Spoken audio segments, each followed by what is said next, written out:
સુરતમાં વારંવાર સર્જાતા ખાડીપુરથી કંટાળીને હવે પર્વત પાટિયા અને મોગબ વિસ્તારમાં સ્થાનિકો આરપારની લડી લેવાના મૂડમાં આવી ગયા છે। છેલ્લા 25 દિવસમાં 3 વખત ખાડીપુરનો સામનો કરનાર 15થી વધુ સોસાયટીના 400થી વધુ રહીશોએ મોડી રાત્રે એક મહત્વપૂર્ણ બેઠક યોજીને જન આંદોલન સમિતિની રચના કરી છે।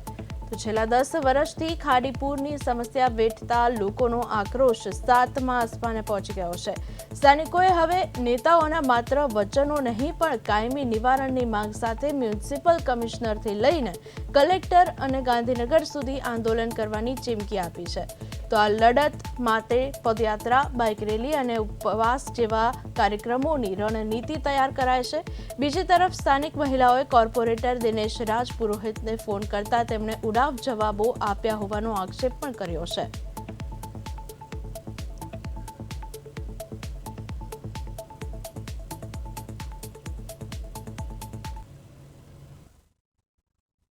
ભાઈ આ કેસર તો કેટલાય દિવસથી વાગ્યા છે। આ 2013માં જે પૂર આવ્યું એ વખતે 15 ઇંચ વરસાદ આવ્યો ત્યારે આવ્યું હતું અને અત્યારે છેલ્લા એ 2015 પછી આ એરિયામાં 5 ઇંચ વરસાદ પડે તો પણ પૂર આવે છે। આ એક રમત રમાય છે, પબ્લિકને દુઃખી કરવાની છે। લોકો કહે છે ભાઈ હા વાલક પાટિયાની ખાડી છે એ ડાયવર્ટ કરેલી હોય તો સદંતરે બંધ કરો, આગળનું બાંધકામ જે રીતે કર્યું હોય એ બંધ કરો। અહીંયા પબ્લિક એટલી ત્રાહીમામ છે ના પૂછો। આજથી 5 વર્ષ પહેલાં પાટીલ સાહેબે કહેલું કે મેં એક તળાવ બનાવ્યું છે, હવે તમારી એરિયામાં પાણી નહીં આવે અને એ વાત ક્યાં ગઈ એ પાટીલ સાહેબ જાણે અને અધિકારી છે ને હે આખું લાઈવ હતું, બોલવાનું કંઈ આવતું જ નથી। જેના મનમાં ભગવાન વસતો હોય ને એને તો તરત આ કાર્ય કરવું પડે, પણ ભગવાન એમને ભગવાન નહીં ઓળખે અને એમને ભગવાને નથી ઓળખ્યા। બસ આટલું જ છે। પ્રજા દુઃખી થાય છે, થવા દો, એના હાલ પર છોડો। બસ આપણે પૈસા ખિસ્સામાં કાઢો, પ્રજા ભલે દુઃખી થતી, ભલે એનો પરિવાર વેરવિખેર થઈ જતો, ઘડા બુઢા કોકના ઘરે, બાળ બચ્ચા કોકના ઘરે, પ્રેગ્નેન્ટ ભાઈઓ કોકના ઘરે, ક્યાં જવું? કઈ બધાને થોડા આ બંગલા હોય છે ભાઈ? હે તમારે રૂપિયા લઈ લેવા છે, આના પાડે બસ પૈસા આવી ગયા, કરોડોના પાસ થઈ ગયા, ખિસ્સામાં નાખો। 2-6 હજાર રૂપિયા આપી દીધા, ખિસ્સામાં નાખો રૂપિયા, કીડા પડશે સાલાઓને। હું તો એમ જ કહું છું, જેને ખાડીના રૂપિયા ખાધા છે ને બધાને કીડા પડશે। અહીંયાના તમે જેને વોટ આપ્યા હતા તેવા કોઈ સ્થાનિક કોર્પોરેટરો, ધારાસભ્યો, સાંસદ કોઈ પૂછે છે? કોઈ પૂછવા નથી આવતું। કેમ આવે? શું કામ ને આવે? એમનું કામ થઈ ગયું, એમના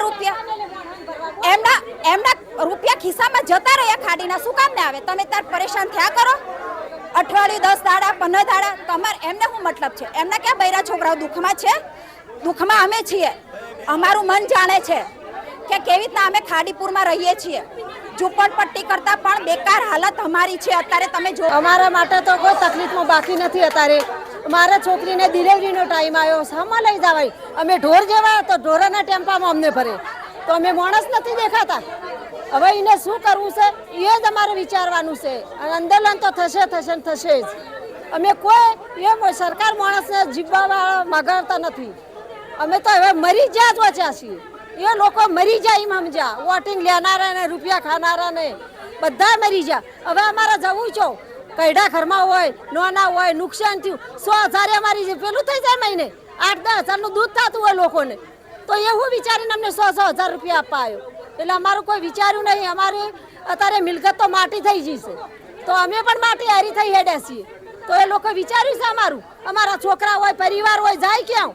સુરતમાં દર ચોમાસે જે પ્રકારે ખાડી છતાવે છે, પરંતુ હવે લોકોનો છે તે કહી શકાય કે રોષ છે તે હવે ખુલીને બહાર આવી રહ્યો છે, કારણ કે દર વર્ષે ખાડીપુર આવે છે અને સમસ્યા સર્જાય છે। ત્યારે આજે મગોબ ખાડી વિસ્તારમાં 1 મહિનાની અંદર 3 વખત પાણી જે છે તે આવી ગયા હતા અને જેને લઈને લોકોની મુશ્કેલી છે તે વધી હતી। ત્યારે હવે જે પ્રકારે સ્થાનિકોમાં રોષ છે, મહિલાઓ સાથે વાત કરીશું। શું કહેશો બેન, કેવા પ્રકારની તકલીફ પડી રહી આ વખતે જે પ્રકાર પાણી? તકલીફ તો આ વખતે તમે પૂછો જ નહીં, એટલી બધી ખરાબ હાલત છે ને કે આજે અમારી મજાક બની ગઈ છે। 15 દિવસમાં 3 વાર એટલે અમે જીવના જોખમે દિવસો કાઢ્યા છે, નથી કોઈના ઘરે જઈ શકતા, એટલી ખરાબ હાલત થઈ ગઈ છે। અને દર વર્ષે અમે ગયા વર્ષે પણ અમે ઝોન ઉપર ગયા હતા, આનું નિવારણ કે સાહેબ કે આનું ખાડીપુરનું કંઈ નિવારણ કરો। અમે બેનર પણ લગાવેલા હતા કે આના વિરોધ માટે, તો એ સાહેબે અમને પણ એવું જવાબ આપેલો કે આ ખાડીની અંદર તો હજુ લાઈનો જોડાશે, પાણીનો નિકાલ તો નહીં થાય પણ લાઈનો હજુ અંદર જોડાશે. અમે એ જ કહેવા માંગીએ છીએ કે ખાડીની રીતે ઉપયોગ કરો પ્લીઝ. મહેરબાની કરીને તમે બાંધકામ જે ખાડીના લેવલ પર બાંધકામ માટે પરમિશન આપો છો એ બંધ કરો અને અમારે જે આ માધવબાગમાં જે દર વખતે ઊભા થઈએ છીએ એ તકલીફમાંથી અમને મુક્ત કરો પ્લીઝ. બિલકુલ, તમે શું કહેશો? જે પ્રકારની તકલીફ પડી આ વખતે ત્રીજી વખત પાણીના પૂર આવ્યા, કેવી તકલીફ? हमारे घर में भी बहुत तकलीफ हुई थी और सोफा वगैरह फ्रिज वगैरह सब खराब हो चुके हैं. इसकी कोई व्यवस्था आप भी कीजिए और 6,000 आप दे के जाते हो, इसमें खोड़ी होता है, ये सब कुछ आप बताइए. બિલકુલ, તમે શું કહેશો? આ વિસ્તારમાં જે પ્રકારે તકલીફ પડી રહી હતી, અહીંના તમે જે લોકોને વોટ આપ્યા હતા સ્થાનિક નેતાઓ, કોઈ આવ્યું છે પૂછવા? કઈ રીતે? કોઈ આવ્યું નથી ને અમને ખબર છે કે કોઈ આવશે પણ નહીં. કારણ કે જો એમને અમારી ચિંતા હોત ને સાહેબ તો 10 વર્ષથી અમે પીડાઈએ છીએ તો અત્યાર સુધી તો એ લોકો જાગ્યા હોત અને આનું કંઈ નિવારણ કર્યું હોત. પણ આ તો એનાથી ઉલટું છે. અત્યારે અમારું પાણી દર વર્ષે વધ્યા જાય છે. ઓછા વરસાદમાં પણ ખાડીનું પૂર જલ્દી આવે છે. એટલે આ એવું નથી, અત્યારે અમારી મુશ્કેલી વધી જ રહી છે ઘટવાના લીધે. એટલે છેલ્લે થાકીને અમે હવે આંદોલનના માર્ગે છીએ. આંદોલનના માર્ગે છે. વડીલ સાથે વાત કરીશું. શું તમારે શું કહેવું? તો છે ને અમે સોસાયટીમાં તો પાણીનો સામાન તો અમારો બગડે જ છે, સાથે સાથે અમારા સાધનો બી સેફ નથી. અમારો બાઇક પુલ ઉપર મૂકેલું અત્યારે અઠવાડિયું થયું પણ મારા બાઇકનો કોઈ પત્તો નહીં. તમે શું કહેશો? આથી કેટલી આવી સોસાયટી છે કે જે અસરગ્રસ્ત થતી હોય અને પાણીનું પૂર દર વખતે આવે છે? આ મહિનામાં ત્રીજી વખત આવ્યું અને હવે આંદોલનના માર્ગ અપનાવી રહ્યા છે. અમારા અહીંયા સોસાયટી તો ટોટલ 201 સોસાયટી, પણ અમારી 100 ઉપરની સોસાયટીઓ જે ખાડીપુરની અંદર વોર્ડ નંબર 18ની ખાલી આવે છે. વોર્ડ નંબર 18માં બહુ જબરજસ્ત તકલીફ છે આ પાણીપુરની. હવે એના માટે અમે કંટાળ્યા, 22 રજૂઆતો બહુ કરી છે પણ હવે કોઈ એનું ઉકાળ નથી આવતું. એટલે એના માટે અમે કાલે રાતે હવે એક મિટિંગનું આયોજન કર્યું હતું અને કાલે અમારા 100થી ઉપરની સોસાયટીનો મને જનસંપર્ક મળ્યો બહુ, અને બહુ સારા એવો સપોર્ટ મળ્યો. એટલે એના માટે અમે આ 2 દિવસની અંદર કલેક્ટરશ્રી, કમિશનરશ્રી અને મેયરશ્રીને અમે આવેદનપત્ર આપવાના છીએ કે ભાઈ આનું સોલ્યુશન તમારું શું છે, જવાબ માગવાના છીએ. અને એ લોકો જો જવાબ એટલા ટાઈમમાં જવાબ નહીં આપે તો એના પછી અમે SMC લિંબાયત ઝોનનો ઘેરાવ કરીશું, એના પછી રસ્તાઓ રોકો આંદોલન કરીશું, એના પછી અનશનનું કરીશું. પણ અમારું આ આંદોલન છેક સુધી ચાલુ રહેશે જ્યાં સુધી આનો નિવેડો નહીં આવે ત્યાં સુધી. અમારી 2 જ માગણી છે કે આ ખાડીનું ડાયવર્ઝન થાય વાલક પાટિયાથી અને મિલેનિયમ 4 વાળું જે એ લોકોએ દબાણ કર્યું છે એ લોકો હટાવે તો જ અમારું આ સોલ્યુશન આવ્યું છે. બાકી આ જે ડ્રેજિંગના નામે દર વર્ષે કરોડોનો ભ્રષ્ટાચાર થાય છે એમાં તો અમારા ખાડી ડ્રેજિંગના નામે કંઈ થવાનું નથી. એટલે અમારું આ જ માગણી છે અને આ રજૂઆત અમે ગાંધીનગર, દિલ્હી લોકોમાં ખાસ કરીને મહિલાઓમાં જે ભારોભાર રોષ છે તે જણાવી રહ્યા છે. અમારા માટે તો કોઈ તકલીફમાં બાકી નથી. અત્યારે મારા છોકરીને ડિલિવરીનો ટાઈમ આવ્યો, શામાં લઈ જવાય? અમે ઢોર જેવા તો ઢોરના ટેમ્પામાં અમને ભરે તો અમે માણસ નથી દેખાતા. હવે એને શું કરવું છે એ જ અમારે વિચારવાનું છે. આંદોલન તો થશે જ. અમે કોઈ સરકાર માણસને જીવવા માગતા નથી. અમે તો હવે મરી જ વચ્યા છીએ. એ લોકો મરી જાય એમ સમજ્યા. વોટિંગ લેનારા ને રૂપિયા ખાનારા ને બધા મરી ગયા. હવે અમારે જવું છો કઈડા ઘરમાં હોય, નાના હોય, નુકસાન થયું 100,000 અમારી પેલું થઈ જાય મહિને. 8-10 હજારનું દૂધ થતું હોય લોકોને તો એવું વિચારીને અમને 100,000 રૂપિયા આપવા આવ્યો. એટલે અમારું કોઈ વિચાર્યું નહીં. અમારી અત્યારે મિલકત તો માટી થઈ જશે તો અમે પણ માટી હારી થઈ હેડ્યા છીએ.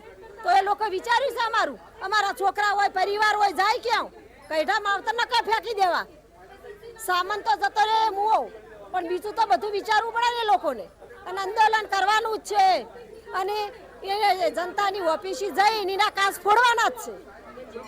મહિલાઓથી માંડી લોકો છે તે લડી લેવાના મૂડમાં છે. કારણ કે જે રીતે પ્રેગ્નેન્ટ મહિલા સહિત જે યાતના ભોગવી છે ને ખાસ કરીને ઢોરના ડબ્બામાં આ લોકોને જ્યારે જરૂર પડી ત્યારે લઈ જવામાં આવે છે. એટલે ચોક્કસથી રોષ છે તે ઠાલવી રહ્યા છે. ત્યારે સાંસદથી માંડી અને કોર્પોરેટરો આ તસવીરો જોઈ લેજો. હવે જે તમારી લાલિયાવાડી હતી તેનાથી લોકો હવે, અને તમે જે લોલીપોપ આપો છો દર વર્ષે એ લોલીપોપ હવે નહીં ચાલે. નકર કામગીરી કર્યો નહીં તો આંદોલનનું એંધાણ છે તે અહીંથી સ્પષ્ટ દેખાઈ રહ્યું છે. ત્યારે આ સુરતનું તંત્ર આખું જોઈ લે, મેયર જોઈ લે, કમિશનર જોઈ લે.